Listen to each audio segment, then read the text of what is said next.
بسم الله الرحمن الرحيم والصلاة والسلام على رسول الله وعلى آله وصحبه ومن والاه أما بعد. There is an aspect in our journey of life, define your future.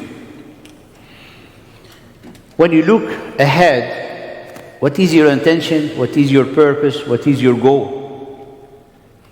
Amazingly, and very shockingly, one of the young tabi'een came to Abdul Rahman ibn Auf radiyallahu ta'ala anhu, and he said, what happened to you in Uhud?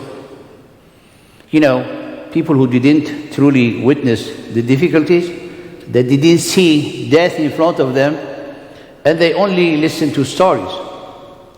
So he was like an eager young man, kind of criticizing Abdul Rahman ibn Auf, great companion, Ridwanullahi ta'ala alayhi. He was like, how have you left the Prophet ﷺ alone? How have you run away? And everybody was of the Prophet to the point that he had been wounded sallallahu alayhi wasallam. And it was the hardest and the harshest day that he ever witnessed, with the day of the At-Ta'if sallallahu alayhi wasallam. So Abdul Rahman ibn Auf, he told him, go read the end of Surah Ali Imran. Go read the end of Surah Ali Imran. You see what happened to us. When Allah subhanahu wa ta'ala sent the ayah, قَالَ وَلَقَدْ صَدَقَكُمُ اللَّهُ وَعْدَهُ, Allah subhanahu wa ta'ala had fulfilled His promise to you, as He will fulfill His promise to you. Whatever you read in the Quran is a divine law. Is a divine law. What it means, divine law, to remind ourselves? It is Allah subhanahu wa ta'ala that governs this universe. As you see the law of physics, you see it subhanAllah in the substance, in the material, in all the properties. You know how subhanAllah the law that governs it. This is the law that governs the life of the people. This is Allah subhanahu wa ta'ala make it as the law of physics is accurate and precise by Allah's will, the same these laws. So when Allah subhanahu wa ta'ala وَلَقَدْ صَدَقَكُمُ اللَّهُ وَعْدَهُ, it's the law of Allah. He's the most merciful, that He will fulfill His promise. So Allah subhanahu wa ta'ala, as the believer, they were together, and Allah subhanahu wa ta'ala gave them the victory in the first round of Ghazwat Uhud. But things changed. So why it changed? Because all of you know the story. There's a group. And this is, subhanAllah, is very hard for the companion to read it. Because Allah subhanahu wa ta'ala said, what happened to you, and you lost that fervor, and you failed, because some of you were looking forward to the dunya. They want this worldly life. And some of you, they want the akhirah. And this is, subhanAllah, where we depart. Here, your life, subhanAllah, at the crossroad, depends on what you want. Abdullah ibn Mas'ud radiallahu ta'ala anhu, when this ayah was revealed, he said, Wallahi, we didn't know that among us want the dunya. But subhanAllah, when you analyze it for the companion, it was not like you think, because it was the spoils in front of them. It was something that is being, done. The disbeliever, they were running away. So this is the end of the ma'rakah. It's the end of the battle. They make their own ijtihad. But the ijtihad is to make haram. It's forbidden. It's prohibited to make ijtihad when you have a nas. You cannot make ijtihad, for example, said, wallahi, the time is changing, and you will see it, the alcohol, with everybody is consuming it, and you see it everywhere. Let's make ijtihad. Maybe in our time it becomes halal. Said, no. There's a nas, there is a text. Well, ثابت, قطع الدلالة وقطع الثبوت, that is haram. You cannot make an ijtihad in the presence of the text. So the companion, they made the ijtihad in the presence of the text. The text is what the Prophet said, do not move from your place. That's the text. That's an order. An order is like you are obeying the Prophet, obeying Allah subhanahu wa ta'ala. مَنْ يُطِعِ الرَّسُولَ فَقَدْ أَطَاعَ اللَّهِ. But subhanallah, in our life, this is what's happening in our journey. He means, subhanallah, given everything. The mercy of Allah, the fadl of Allah.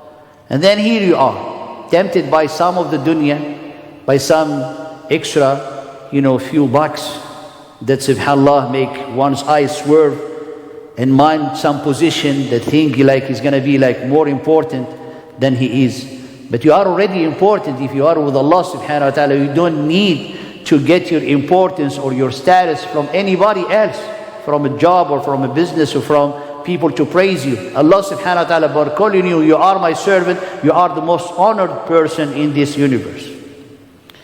And subhanallah, minkum man yuridu dunya wa minkum man yuridu al-akhirah. That's how, subhanallah, our life.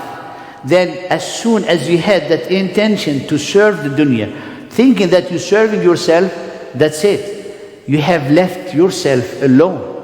Allah is going to let you go on your own, as He did in Ghazwat Uhud, as He did ثُمَّ صَرَفَكُمْ عَنْهُمْ. He had you to, subhanallah, have you to push you away from them, so they come and they attacked you. And what happened to the Prophet ﷺ is because of you. And Allah subhanahu wa ta'ala to teach us this great lesson. One of the companions, Ridwanullahi ta'ala alayhim, he accepted Islam and he came to the Prophet ﷺ to give him his oath, his covenant. Then one of the battle he been assigned his unit. And then after the battle they have some spoils, and they distribute whatever is spoiled. He has one of his share, a goat.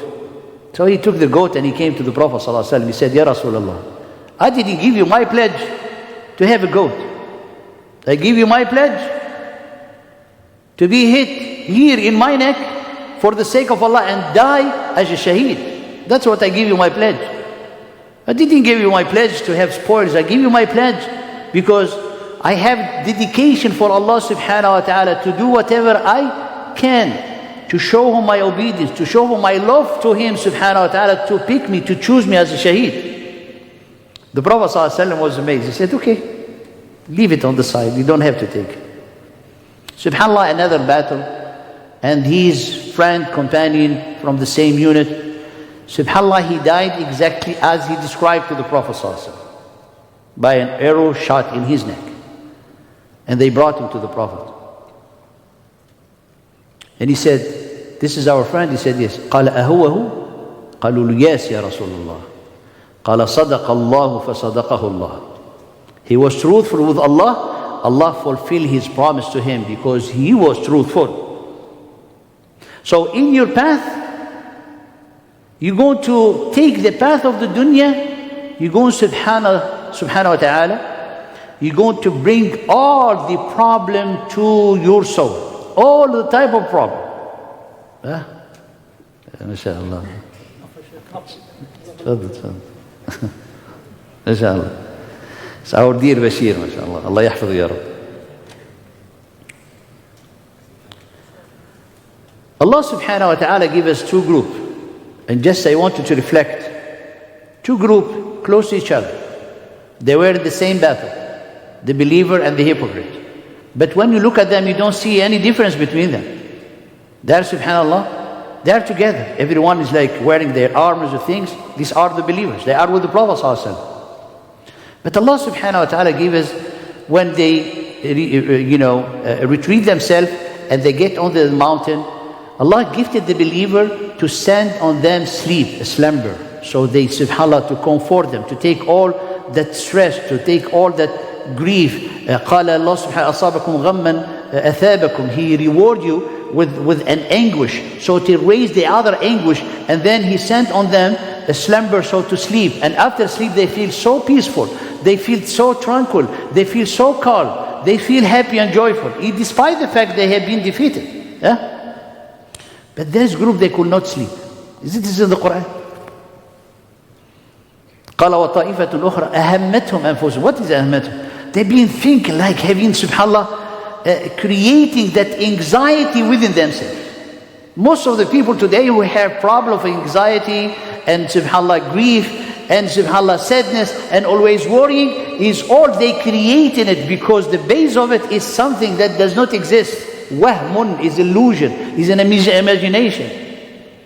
So these people, they were like, look, the Sahaba, the good companion, they were sleeping, subhanAllah, like dreaming and sleeping, like so comfortable, peaceful. And the other one, they are like, plotting, see what happened? Muhammad sallallahu alaihi wasallam, he brought us here to die. If we had anything to say, we would not have come here to die and see our people dying.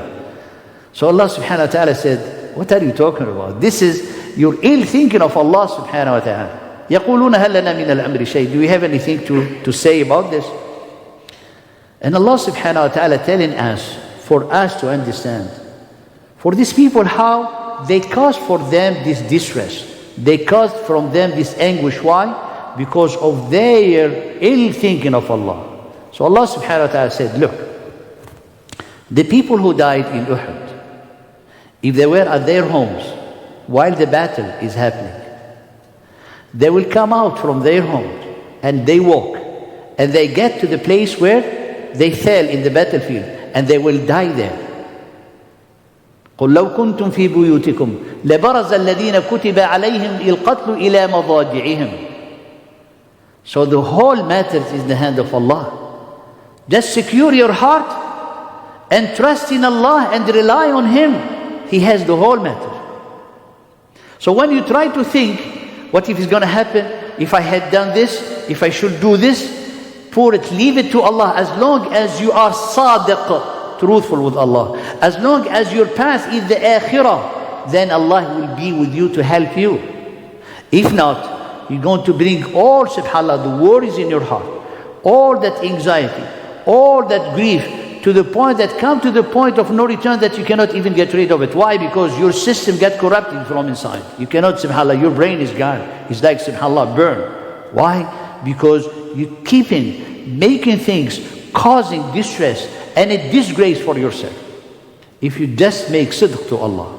And in Ramadan, it's a path of purification. And this is, when you go to bed, ask yourself, what is the ultimate thought that you have? If it's not Allah, you need to work on it. When you wake up in the morning, ask yourself, look into your heart, what is your ultimate purpose? If it's not the akhirah, you know that you are in the path of hurting yourself. And that's how a believer corrects themselves. And then we say, yes, okay, the akhirah. Then when you say the akhirah in the morning, look at your action in the day. Where your eyes were swerving to, where your heart was pouring in. If it's not Allah, then Allah subhanahu wa ta'ala said, are you think you're going to go to paradise? Where's your sabr? Where's your jihad? Where's your truthfulness? May Allah subhanahu wa ta'ala give us sidq and help us to be truthful with Allah subhanahu wa ta'ala and truthful with ourselves. And may Allah subhanahu wa ta'ala yarzuquna at-tawakkul wa yarzuquna husna al-dhanni bih wa ila as-salati yarhamukum.